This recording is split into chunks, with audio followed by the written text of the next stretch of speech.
दोस्तों, जरा अपने मन को देखिए। मन लगातार कुछ न कुछ बोलता रहता है। एक विचार खत्म नहीं होता कि दूसरा शुरू हो जाता है। फिर हम कहते हैं, इस मन को शांत कैसे करें, इसकी चटर-पटर कैसे बंद करें। लेकिन जे कृष्णमूर्ति हमें एक बिल्कुल अलग सवाल की ओर ले जाते हैं। वे कहते हैं, मन को जबरदस्ती शांत करने की कोशिश मत कीजिए। पहले ये देखिए कि मन इतना बोलता ही क्यों रहता है। क्योंकि अगर आप मन की आवाज को दबाएंगे तो आपके भीतर एक संघर्ष पैदा होगा। एक तरफ मन बोल रहा है और दूसरी तरफ आप उसे चुप कराने की कोशिश कर रहे हैं।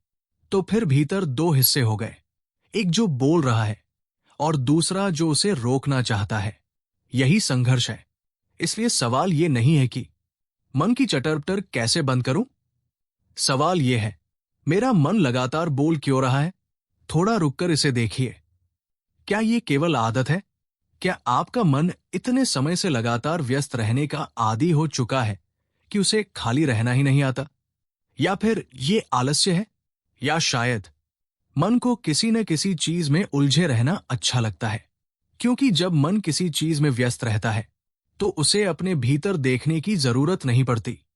आप खुद को देखिए।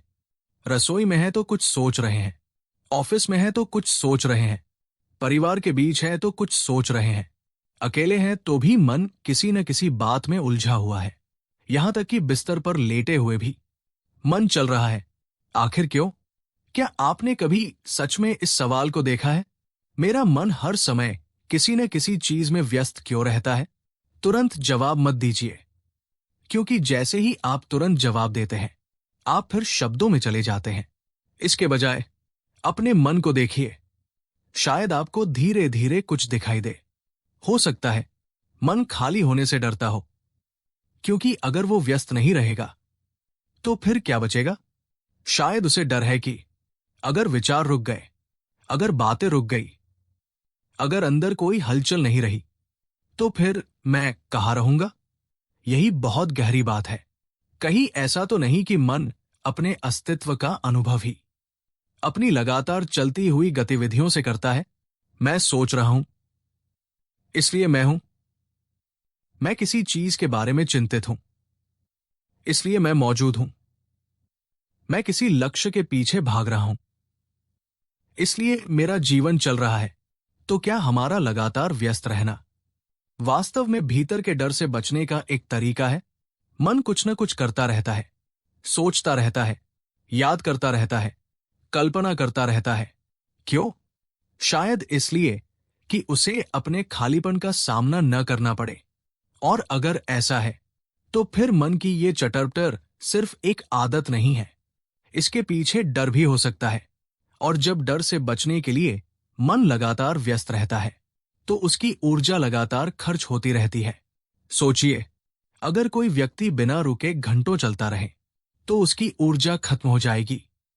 ठीक उसी तरह मन भी लगातार सोचते सोचते, कल्पनाएं करते करते, योजनाएं बनाते बनाते, पुरानी बातें दोहराते दोहराते अपनी ऊर्जा खर्च करता रहता है। इसीलिए ये बात महत्वपूर्ण है। एक ऐसा मन जो हर समय किसी न किसी चीज में उलझा हुआ है वो वास्तव में स्वतंत्र नहीं है।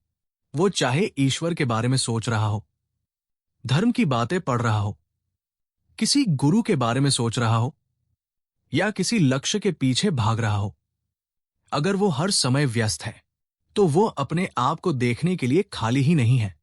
अब आप कह सकते हैं, तो फिर मन की चटर-पटर रोकने के लिए किसी एक चीज पर ध्यान लगाए। लेकिन यहां भी एक समस्या है। आप कहते हैं, मैं अब सिर्फ इसी चीज को देखूंगा, कोई दूसरा विचार नहीं आने दूंगा। और फिर आप किसी तस्वीर को देखते हैं, किसी शब्द पर ध्यान लगाते हैं, किसी मंत्र को दोहराते हैं या किसी एक वस्तु पर मन को टिकाने की कोशिश करते हैं। लेकिन क्या यह सचमुच शांति है? नहीं, क्योंकि आप फिर मन को एक जगह बांध रहे हैं। आप कह रहे हैं, यह विचार नहीं आना चाहिए, मुझे सिर्फ इसी पर ध्यान देना है। और जैसे ही कोई दूसरा विचार आता है आप उसे हटाने लगते हैं। फिर संघर्ष शुरू। एक विचार अंदर आ गया और आप उसे बाहर निकाल रहे हैं।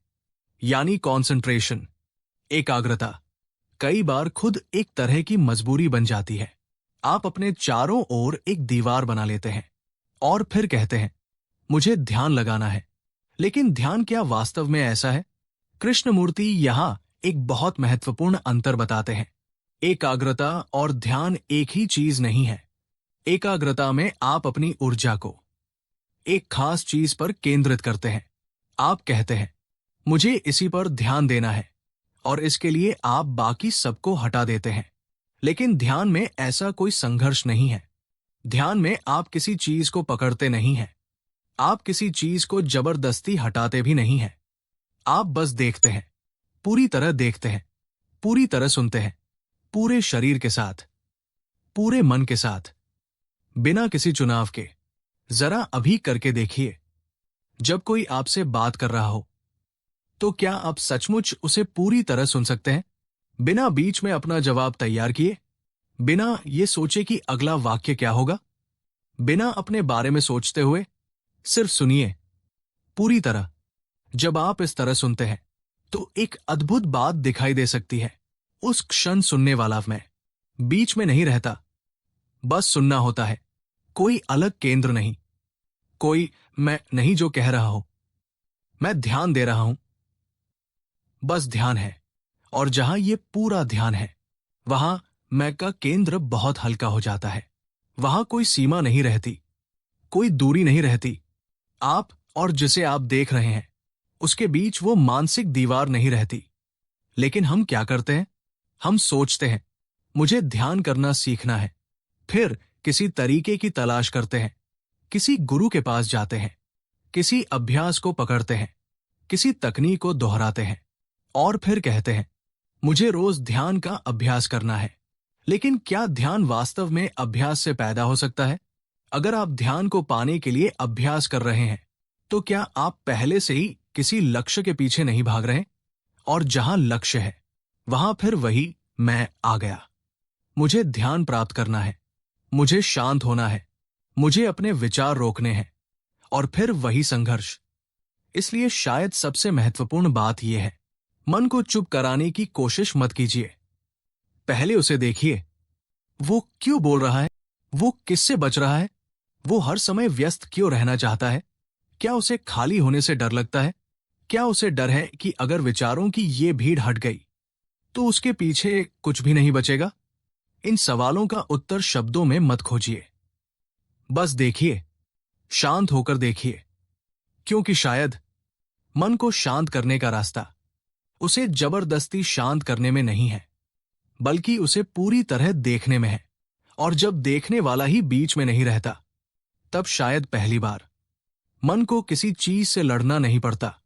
वहां कोई दबाव नहीं, कोई अभ्यास नहीं, कोई संघर्ष नहीं। सिर्फ देखना, सिर्फ सुनना, और पूरी तरह उपस्थित होना। इसीलिए मन को शांत मत करो, बस उसे पूरी तरह देखो। जिस दिन देखने वाला बीच से हट गया, उस दिन मन को शांत करने की जरूरत ही नहीं रहेगी। और शायद यही ध्यान की शुरुआत है।